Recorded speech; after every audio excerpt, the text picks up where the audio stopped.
नमस्कार स्टूडेंट। ठीक है, आज मैं आपको अब इस चैप्टर के मतलब 11th क्लास के ही दूसरे चैप्टर की तरफ चलते हैं। मैंने पहला चैप्टर आपको पूरे अच्छे से करवाया था, सेकंड चैप्टर की तरफ चलते हैं। बहुत ही ज्यादा मेहनत से मैंने तुम्हारे लिए नोट्स बनाए, तो कृपया करके इसका सदुपयोग करें। ठीक है, और ज्यादा से ज्यादा इसी के साथ साथ हेडिंग बनाते जाए ताकि आपको फायदा होगा। ठीक है, सेकंड चैप्टर की भी प्रिपरेशन हम करते हैं। तो सेकंड चैप्टर हमारा है जिसे हम कहते हैं 3 महाद्वीपों में फैला हुआ साम्राज्य। सबसे पहले आपको ये पता होना चाहिए कि महाद्वीप क्या होता है। ठीक है, महाद्वीप मतलब होता है एक ऐसा बड़ा इलाका जो चारों ओर से पानी से घिरा होता है। ठीक है, तो ऐसे ही हमारे कितने 7 महाद्वीप हैं। तो हम बात कर रहे हैं 3 महाद्वीपों में फैला हुआ साम्राज्य। हम बहुत टाइम पहले की बात कर रहे हैं और इस साम्राज्य का नाम है रोमन एम्पायर यानी रोमन साम्राज्य। लेकिन आप ये जानो कि ये है क्या, इसकी शुरुआत कैसे हुई। ठीक है, तो प्रश्न नंबर 1 की तरफ चलते हैं। रोमन साम्राज्य से आपका क्या अभिप्राय है? रोमन साम्राज्य इकलौता ऐसा साम्राज्य था जो एक नहीं, दो नहीं, 3 महाद्वीपों में फैला हुआ था।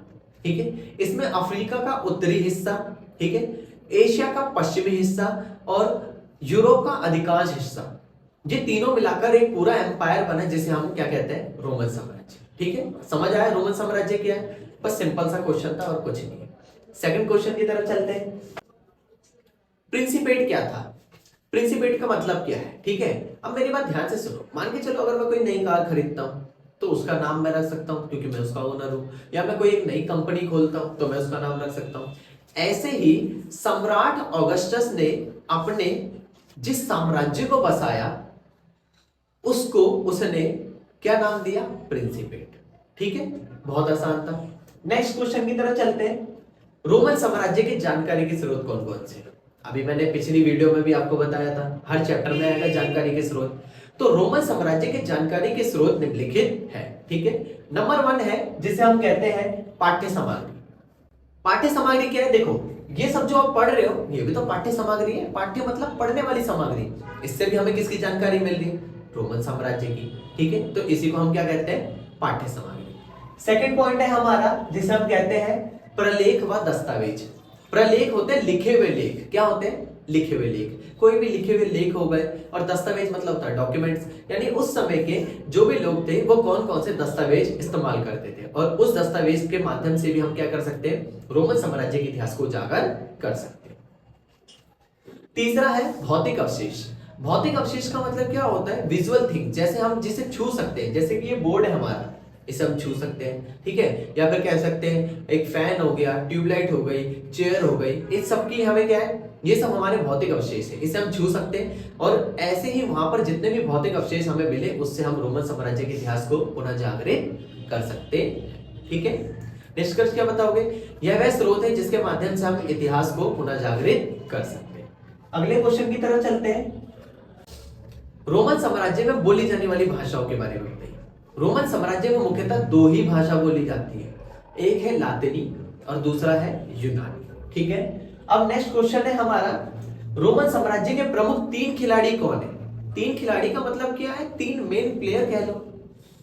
रोमन साम्राज्य में सर्वोपरि अगर देखा जाए राजा होता था। ठीक है, और उसके बाद अगर हम बात करते हैं तो वो बात आती है हमारे सेनेट की। किसकी? सेनेट की। सेनेट का मतलब क्या होता है? सेनेट का मतलब होता है जो हमारे सेना के बड़े बड़े अधिकारी होते हैं, जो अभिजात वर्ग से आते हैं। अभिजात वर्ग का मतलब होता है अमीर वर्ग। ठीक है, तो वो सेनेट वर्ग से आता था। और तीसरा होती है सेना।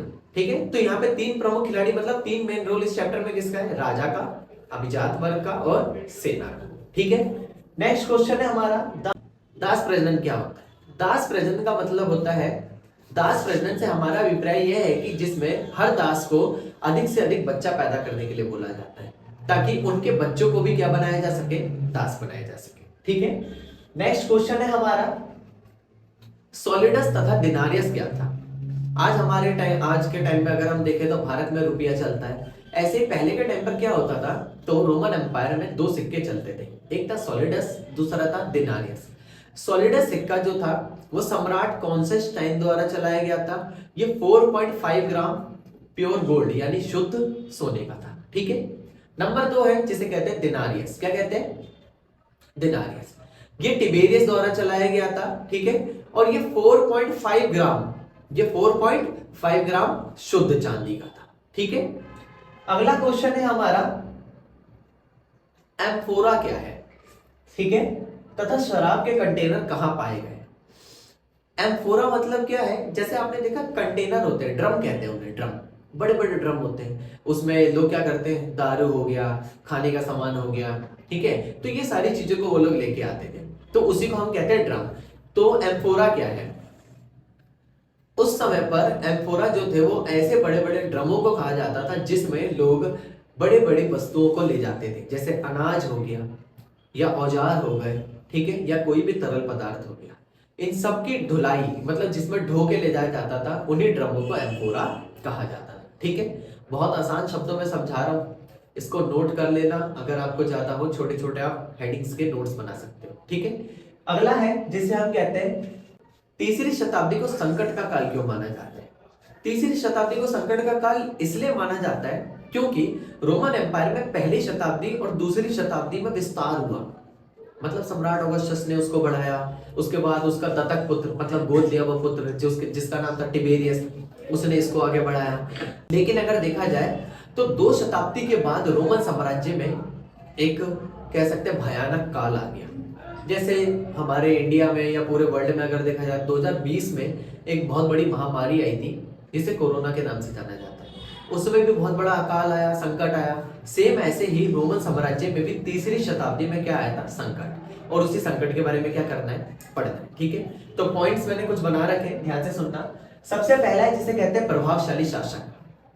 पहली 2 शताब्दी में सबने राज किया, 2 ही शासक थे, ऑगस्टस ने राज किया, टिबेरियस ने राज किया, लेकिन उसके बाद कोई भी ऐसा इफेक्टिव कह सकते हैं राजा, यानी कोई भी ऐसा प्रभावशाली शासक ही नहीं था जो इस साम्राज्य को आगे बढ़ा सके, इसलिए साम्राज्य में संकट आने लगा। ठीक है, नंबर 2, आक्रमण। रोमन साम्राज्य के जस्ट बगल में ही एक और साम्राज्य था जिसका नाम था ससानी वंश, यानी ईरान का साम्राज्य था। वहां पर जो वंश था ससानी वंश, वो बार बार इनके ऊपर आक्रमण करते थे और वो आक्रमण बहुत ज्यादा मात्रा में हो रहे थे। इसीलिए क्या हुआ, इसीलिए देखा गया कि यहां पर इसको संकट का सामना करना पड़ा। तीसरा है मूल निवासियों पर नियंत्रण। ठीक है, रोमन एम्पायर के ही मूल निवासी, जिसमें फ्रैंक के लोग, गॉथ के लोग और एल्मनाई, ये वहां के कुछ मूल निवासी थे, उन लोगों के ऊपर बाहरी देशों ने आके अपना कब्जा जमा लिया था, इस वजह से भी संकट आया। चौथा है सम्राटों की तब्दीली।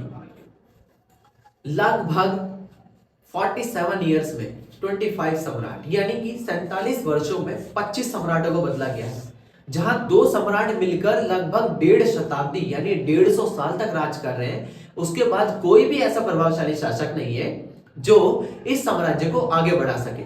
इसी वजह से 47 वर्षों में 25 सम्राटों को बदला गया था, तो संकट का काल आएगा ना। ठीक है, निष्कर्ष क्या बताओगे, इन सभी तर्कों के माध्यम से हम कह सकते हैं कि रोमन एम्पायर उस समय पर संकट से घिरा था। ठीक है, नेक्स्ट क्वेश्चन की तरफ चलते हैं। रोमन साम्राज्य में दासों की स्थिति का वर्णन कीजिए। भाई साहब 100% इतना आसान क्वेश्चन है, 8 के 8 नंबर मिलेंगे, बस आपको थोड़ा सा दिमाग लगाना है और कुछ नहीं करना। ठीक है, सबसे पहली चीज, रोमन साम्राज्य में अनेक प्रकार के दास थे और दासियां भी थी जिनसे अनेक प्रकार के कार्य करवाए जाते थे। ठीक है, नंबर 1, अत्याचार। दिन रात काम करवा रहे हैं, दिन रात काम करवा रहे हैं, मार रहे हैं, पीट रहे हैं, ठीक है, और अपना जबरदस्ती काम करवा रहे हैं, अत्याचार कर रहे हैं। नंबर 2, जिसे हम कहते हैं कम मजदूरी। काम तो करवा रहे हैं, मजदूरी क्या दे रहे हैं, बहुत कम, 2 वक्त की रोटी भी नहीं दे रहे, आधी रोटी पकड़ा दी, तो मतलब मजदूरी भी नहीं दे रहे, उसके साथ साथ खाने के लिए भी नहीं दे रहे सही से, तो अत्याचार तो हो ही रहा है ना एक तरह से। ये दूसरा पॉइंट है। तीसरा है जिसे कहते हैं अधिक कार्य करवाना। कई बार क्या होता है, पैसे कम देते हैं, कार्य अधिक करवा लेते हैं, ये भी एक प्रकार का अत्याचार था। ठीक है, और इसके साथ साथ अगला है जिसे कहते हैं दासों का व्यापार। सरेआम दास को खरीदा और बेचा जा रहा है, मतलब वस्तु की कीमत की तरह इंसान की कीमत लगाई जा रही है, तो ये भी गलत चीज थी।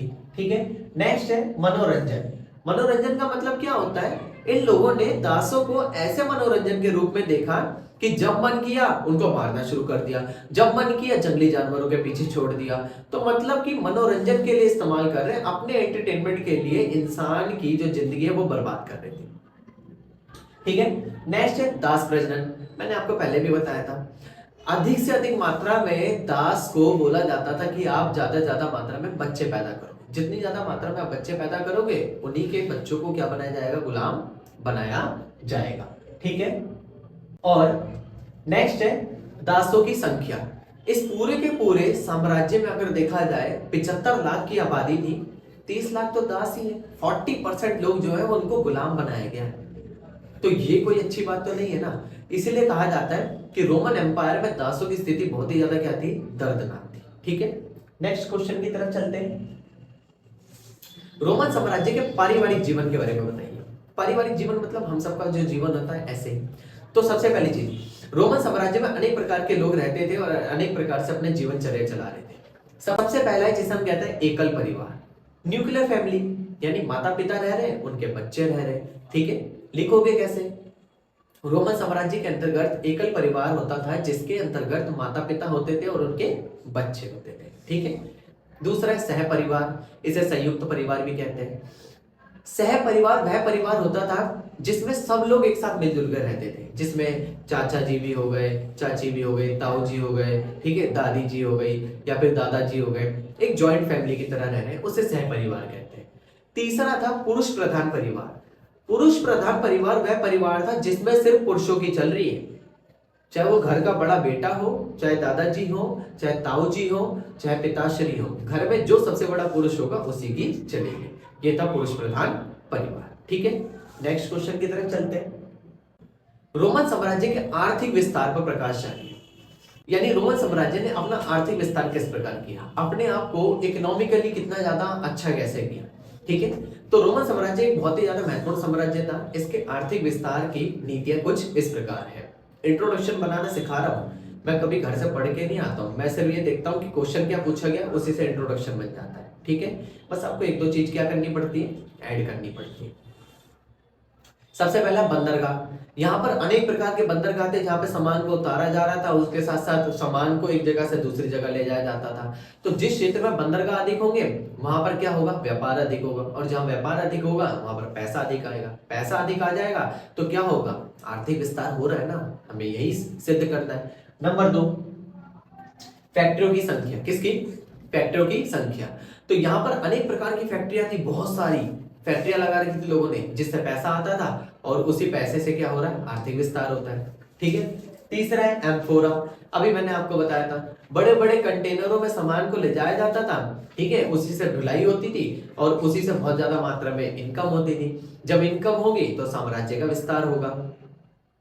चौथा है ड्रेसल 20, एक विशेष प्रकार का ड्रम था जिसे ड्रेसल 20 कहते हैं। इसमें केवल जैतून का तेल यानी ऑलिव ऑयल रखा जाता था। ठीक है, ये सबसे ज्यादा कीमती था और इसको रखा जाता था, इसी के बारे में यहां पर बताया गया। ठीक है, नेक्स्ट क्वेश्चन की तरफ चलते हैं। ये इस चैप्टर का लास्ट क्वेश्चन है, रोमन साम्राज्य का पतन कैसे हुआ। रोमन साम्राज्य जो एक नहीं, दो नहीं, 3 महाद्वीपों में फैला होता, एकदम से कैसे खत्म हो गया? एकदम से नहीं होता, कोई भी साम्राज्य एकदम से खत्म नहीं होता, उसके कुछ कारण होते हैं। कुछ तो उसके व्यक्तिगत कारण है जिससे हम कह सकते हैं गृह युद्ध वगैरह जो होगा, और कुछ होते हैं बाहरी कारण, मतलब अंदरूनी कारण मान लो और बाहरी कारण। ठीक है, तो पहला है जिसे हम कहते हैं साम्राज्यवाद। कई बार ऐसी स्थिति आ जाती है जब हम अपने साम्राज्य को इतना ज्यादा बड़ा करते हैं कि वो हमारे कंट्रोल से निकल जाता है, हमारे नियंत्रण से निकल जाता है। तो सबसे पहली चीज यही हुई, रोमन साम्राज्य इतनी ज्यादा मात्रा में बढ़ता जा रहा था कि साम्राज्य को संभाल नहीं पाए और धीरे धीरे करके क्या हुआ, लोगों ने अपने अपने नए नए इलाके बसाने शुरू किए और रोमन साम्राज्य धीरे धीरे करके क्या हुआ, खत्म होने लगा। नंबर 2 है जिसे कहते हैं नगरों में जन समुदाय। जिस समुदाय की जनता ही अगर हार मान ले तो राज्य या साम्राज्य कुछ भी नहीं बचेगा। तो यहां पर बताया गया नगरों का जन समुदाय था वही कमजोर पड़ गया, इस वजह से साम्राज्य का पतन हुआ। तीसरा है भ्रष्टाचार। राजनीतिक गतिविधियों में इतनी ज्यादा मात्रा में भ्रष्टाचार हो रहा था जिससे कि पूरा का पूरा साम्राज्य क्या हुआ, नष्ट होने लगा और धीरे धीरे करके कह सकते हैं इसका खात्मा शुरू हुआ। अगला है जिसे हम कहते हैं ईसाई धर्म के फैलने के कारण। ईसाई धर्म इतनी ज्यादा मात्रा में फैलने लगा कि उसका इंपैक्ट साम्राज्य के ऊपर पड़ा, और साम्राज्य के ऊपर जब इंपैक्ट पड़ा तो उससे भी बहुत ज्यादा दिक्कत हुई, और इसी वजह से ये भी एक कारण माना जाता है।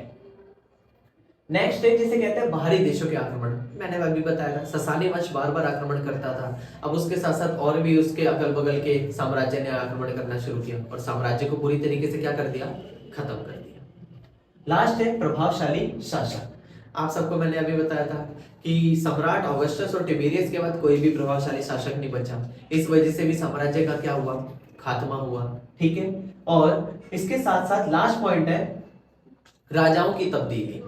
47 वर्षों में 25 सम्राट बदले गए, यही सबसे बड़ा कारण है इसके साम्राज्य के अंत होने का। क्यों? इतनी जल्दी कोई भी साम्राज्य एंड नहीं होता। ठीक है, और मैंने काफी टाइम से बहुत सारे बच्चों को पढ़ाया है। ठीक है, मेरे को लगभग 9 से 10 साल होने वाले हैं पढ़ाते हुए, और मेरे बहुत सारे स्टूडेंट नंबर लेके आते हैं। आप देख सकते हो ये सारे के सारे जो बच्चे हैं, ये सारे के सारे इन्होंने अच्छा स्कोर किया है। आप अगर ध्यान से सुनोगे समझोगे तो इसी के माध्यम से आप क्या कर पाओगे, आप चीजों को समझ पाओगे। ठीक है, और अगर आपको वीडियो अच्छी लगी हो तो ज्यादा से ज्यादा अपने दोस्तों तक शेयर करें और एक लाइक करें। ठीक है,